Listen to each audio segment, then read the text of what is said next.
Oi, gente. Então, disponibilizei a live. Estou voltando aqui, esperando a Carmen aparecer, só para a gente dar um fechamento, uma finalização. A live começou às 7 e pouquinho por aí. Então, estou esperando vocês para a gente fechar. Oi, Carmen, já está entrando aqui, já vou te chamar. Olá, Valéria, que bom que tu voltou. Seja bem-vinda novamente. Já estou chamando. Acho que tá indo. Olá, Cristina. Seja bem-vinda novamente. Então, sem delongas, né, gente? Só para a gente fazer um fechamento. Vou deixar, Carmen, que tu explore como tu achar melhor esses minutinhos, os nossos próximos minutos, né? Não quero abusar também, né? Uns 10, 15 minutinhos aí para que tu reforce o que tu acha mais interessante, porque se deixasse a gente falar, né? E tem muito elemento para falar, a gente podia ficar aqui o ano inteiro, né? Discutindo sobre isso, né? É muito pouco tempo, é um assunto que mexe muito com a gente, mas com base ali também na leitura dos comentários, a gente viu como isso mexe justamente com a gente. Então, se tu quiser destacar alguma outra pérola do nosso presidente, né? Ou se tu quiser enfocar alguma ideia especificamente, fica bem à vontade, assim, para a gente concluir o nosso momento, por hora, né? A gente vai voltar a dialogar, com certeza.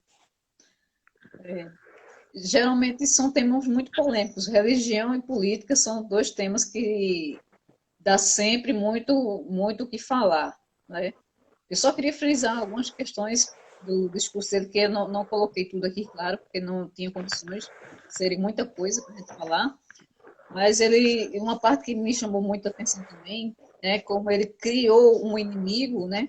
E ele precisava colocar esse inimigo como uma ameaça, né? E a ameaça foi colocar o partido os partidos da esquerda, principalmente o partido do PT, que tem muito a ver com relação à questão que tem até o próprio deputado na época chamou o Partido das Trevas, então colocando como sempre a questão voltando para a questão religiosa, sempre a luz sobressaindo sobre as trevas, né? Então coloca um inimigo, né? Personifica um inimigo, porque fica mais fácil de você combater o inimigo quando ele é personificado do que quando é um inimigo que você não sabe de onde ele vem. Então ele diz aqui numa parte do discurso dele também, que ele fala assim, por isso, quando os inimigos da pátria, quem são os inimigos da pátria? Né? Que ele faz referência aqui. Ele diz assim, quando os inimigos da pátria, da ordem, da liberdade, tentaram por fim a minha vida, milhões de brasileiros foram às ruas. Então, ele faz uma afirmativa muito perigosa aqui nesse discurso dele. Ele coloca, ele afirma que houve um inimigo, né, que tentou tirar a vida dele, mas quem é esse inimigo? Ele deixa subentendido quem é esse inimigo dele, né?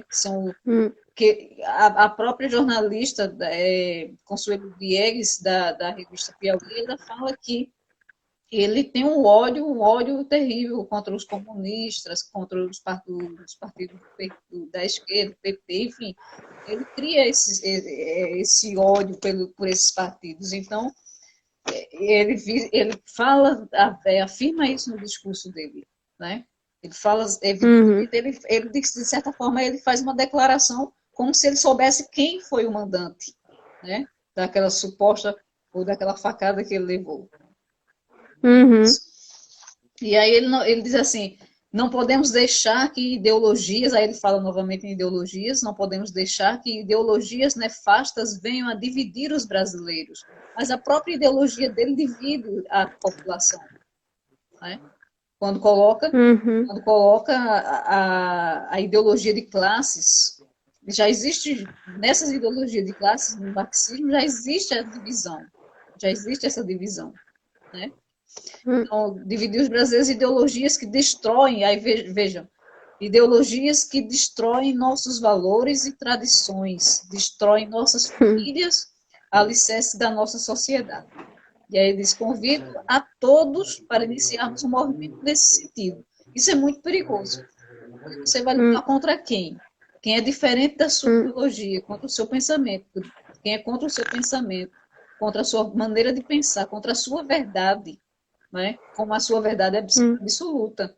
E aí é muito perigoso. Ele convoca a população a fazer isso.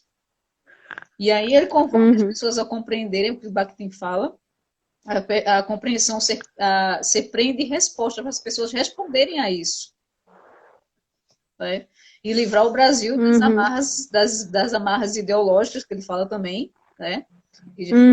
Das amarras ideológicas, e fazer política sem viés ideológico. E uma frase que ele encerra, que eu gosto muito também, é: vamos restabelecer a ordem deste país. Que é também uma coisa impressionante. Vamos restabelecer, como se a ordem não houvesse, como se não houvesse uma ordem. Não existe. Não existe. Vamos restabelecer uma nova ordem. É um diálogo evidente com a ideologia nazista. Né? Vamos restabelecer o Brasil, porque o Brasil precisa ser restabelecido com uma nova ordem. Né, com um novo pensamento, com uma nova ideologia. Uma ideologia muito mais pura, muito mais superior, uma ideologia muito melhor, né, do que essas ideologias. E aí fala das questões de ensino, enfim, se a gente for falar, vai abranger as questões de ensino, ideologia de gênero, que nunca houve nas escolas, mas que ele fala, ele volta ao kit gay, enfim. E fala sobre coisas absurdas que não ocorrem no ambiente escolar. A questão da educação no país, ela é histórica, é muito, muito mais tempo do que na época do PT. Certamente, certamente. E aí a gente vai vendo as raízes, né? As raízes profundas das consequências que a gente percebe hoje, né? E como a gente refinar o olhar para essas relações, para que nós tenhamos o senso crítico e possamos, de fato, ler com sabedoria, né? Eu fiquei o tempo todo também pensando a época da queima de livros, né? Então, o saber, né? O saber, o conhecimento. E aí a profunda relação com a linguagem, né? A linguagem é um instrumento muito rico, né? É uma materialidade rica, né? Então, imagina a queima dos livros, o que isso representa, né? Em termos de ideologia, né? Aí a gente está usando muito esse valor social, né? Estamos sendo queimados. Estamos sendo queimados, as humanas, né? As áreas humanas todos estamos sendo muito atingidos, mas as humanas, né? Sobretudo, porque não interessa realmente, né? O que foi aquele momento, para que filosofia, né? Para que filosofia nas escolas? Para que pensar? Para que raciocínio crítico, né? E que a filosofia foi utilizada muito bem na época de Hitler. Ele tem eu não consigo lembrar o nome do filósofo agora, mas ele teve uma influência muito grande na questão da difusão dessa ideologia através da filosofia, né? Que eu vi na disciplina aqui de teoria dialógica, a gente falou sobre ele, esse filósofo. Tem até um livro dele ali, mas eu só me vem a Engel, mas não é Engel, é outro filósofo. Depois, qualquer coisa, tu coloca as referências que eu compartilho aqui com o pessoal também.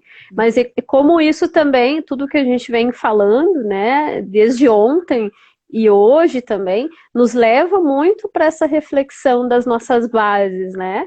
E do quanto trabalhar a linguagem e as pontes que a gente pode estabelecer, né, as conexões que a gente pode fazer, vão para além lá da palavra dicionarizada, né? A significação, aquela história, né? A significação a gente encontra no dicionário, mas para além dela é que está a compreensão de sentidos, né? A gente poder acessar o sentido na sua amplitude. E aí, quem circula bem, né, entre esse saber, obviamente, é um ser privilegiado. E nós temos aí, né, pessoas privilegiadas comandando, né, numa situação hierárquica e exercendo o seu poder, né? Só que a gente, como é que fica, né? Como é que fica quem não ocupa esse lugar de fala privilegiado, como às vezes muitos de nós aqui somos, né? Que a gente sempre fala, somos privilegiados aqui, poder estar aqui, tem um acesso à internet, a gente tem acesso à educação, quantos de nós não tem? Tudo isso que a gente vem falando, né? E aí, se a gente pensa Bakhtin, eu acho que para finalizar, assim, de minha parte, né?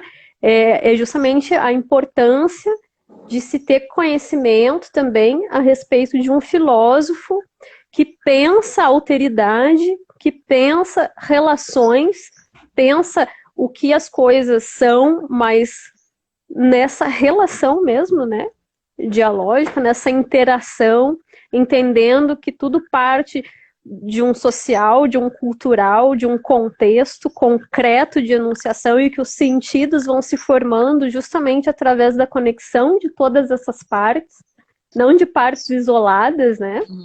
Então, acho extremamente importante, porque eu reparo, por exemplo, eu sou da dança, eu vi que entrou uma colega da dança também, hoje a gente não está falando especificamente disso, mas eu sinto assim, claro, graças a Deus tem muita gente que trabalha com Bakhtin, dentro, fora da academia, que conhece, mas tem muita gente também dentro e fora da academia que não conhece. A gente ouve muito falar Foucault, Nietzsche, por aí vai, e Bakhtin, que é um filósofo, né, que pensa a vida por ser filósofo, né, e usa justamente as linguagens, seja no campo linguístico ou literário, e que se abre para a gente pensar uma série de outras linguagens, né, como pensar a dança, por exemplo, extremamente com uma posição extremamente rica, um olhar extremamente rico justamente por isso, né, por levar em consideração o que se fala, para quem se fala, em que contexto específico, como a gente precisa avaliar o discurso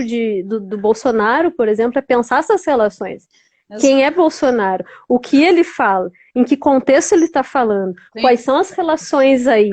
Né? Então, aí a gente vai percebendo as conexões e não algo dito aleatoriamente que não se conecta com nada mais no mundo, né?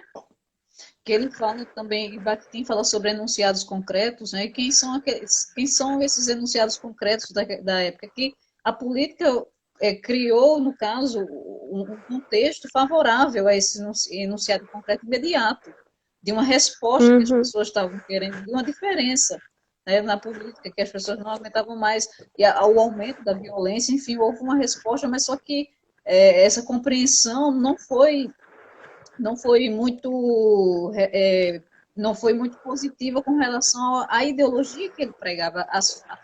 Tanto que alguns jovens tinham 65%, quando o artigo saiu, e falava que 65% dos jovens eram a favor, né, dele, de pessoas escolarizadas com um alto grau, um alto nível de escolaridade, que apoiavam ele. E aí você observa que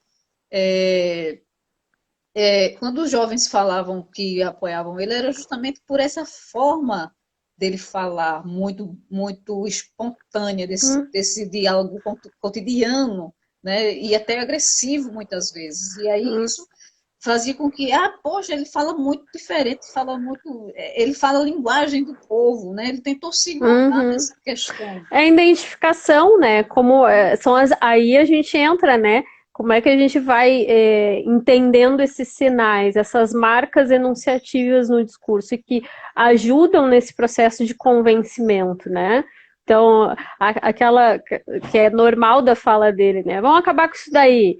Vamos estar na hora de acabar, né? Então, é o que a gente fala aqui na rua, com o vizinho, né? Então, acaba sendo um discurso que gera muito, conecta muito, né? Muito gera muita empatia, né? Isso. Então, são todas essas estratégias que a gente vai vendo, que fizeram a gente se meter onde a gente se meteu, né? Estamos aí com essa realidade justamente pelo êxito de uma estratégia argumentativa, ideológica, valorativa, né? Muito bem construída, né? E aí E que ele falou, e que em Bakhtin fala muito dessa questão da ideologia do cotidiano, que foi muito esse campo que ele trabalhou, essa ideologia do cotidiano, né? O diálogo Hum, cotidiano, né? De não seguir muito regras, enfim. E isso que causou essa identidade, de dizer assim, poxa, o cara tem coragem de falar o que muita gente não fala, né? De falar palavrão, enfim, coisas uhum, que fugiram totalmente daquele padrão de político que uhum, até então se conhecia. Né? uhum, E esse foi uhum, eu acho que foi a grande estratégia dele, e infelizmente viu uhum. o que causou todo esse impacto aí no discurso dele. Porque em Com retórica, certeza. em argumentação, ele é horrível, ele é terrível nisso aí. Por isso que os Não, debates. e a gente vê que é um aspecto muito bem construído, mas que é extremamente superficial, vamos dizer assim. É forte, é potente, mas ao mesmo tempo É desconstruído facilmente. não é potente no sentido dessa riqueza, né?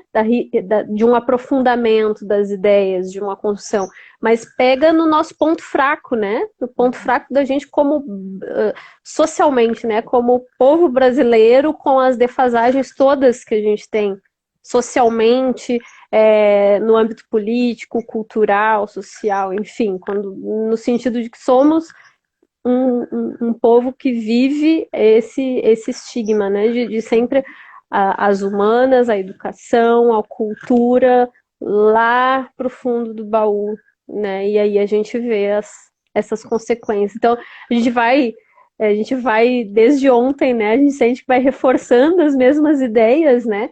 Mas é porque realmente isso é muito presente, né, no discurso. E obviamente podia ficar aqui mais até amanhã, o ano inteiro, como eu disse, discutindo isso, mas eu acho que deu, assim, acho que a gente conseguiu trazer um pouco, trocar a ideia, né? Te agradeço, Carmen, por trazer, compartilhar com a gente Agradeço. o teu olhar, tanto das tuas práticas com o ensino também, como uma pessoa que é ligada à linguagem e também aprecia Bakhtin, vê em Bakhtin uma possibilidade de aprofundar os diálogos e trazer o teu olhar a respeito dessa leitura, né, desse texto, desse discurso especificamente, que abre para a gente pensar a própria vida, né, as próprias relações que nos unem aqui, né, como valor social no mundo também, né, que somos em interação. Então, te agradeço muito, agradeço a quem estava presente, se tu quiser colocar alguma coisa, fica à vontade, Eu e aí... agradeço.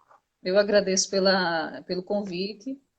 Né? E agradeço também porque isso ajudou muito na minha pesquisa, né, em ampliar a minha visão sobre essa questão do conceito de ideologia que eu estava querendo trabalhar, e aí esse diálogo abriu, ampliou muito mais o contexto em que eu estava trabalhando, e aí eu vi que tem muitas outras áreas que eu posso trabalhar também com relação às relações biológicas, enfim. E aí eu vou poder construir melhor o meu projeto do mestrado, baseado nessa interação que a gente teve aqui também, que para mim foi muito enriquecedor também, como colocaram aqui nos comentários.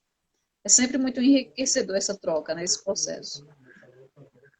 Com certeza, com certeza. E foi uma grande satisfação. Eu vi que teve gente que entrou agora. Gente, quem deixou comentários, como a gente está finalizando, já era. Nós iniciamos às 7, né? Já estamos numa dobradinha. Eu vou pedir, por favor, eu vi que tem alguém que entrou aqui. Deixa o seu comentário, o seu questionamento para a gente, que a gente aborda, né? Com certeza eu vou te chamar de novo para a gente conversar e o que a gente puder ajudar quem está chegando, quem tem dúvidas, vai ser um prazer a gente conversar mais. Ali eu vi que tem a questão sobre Bakhtin, né? E que diferencia Foucault e Pechet dá uma outra live, né?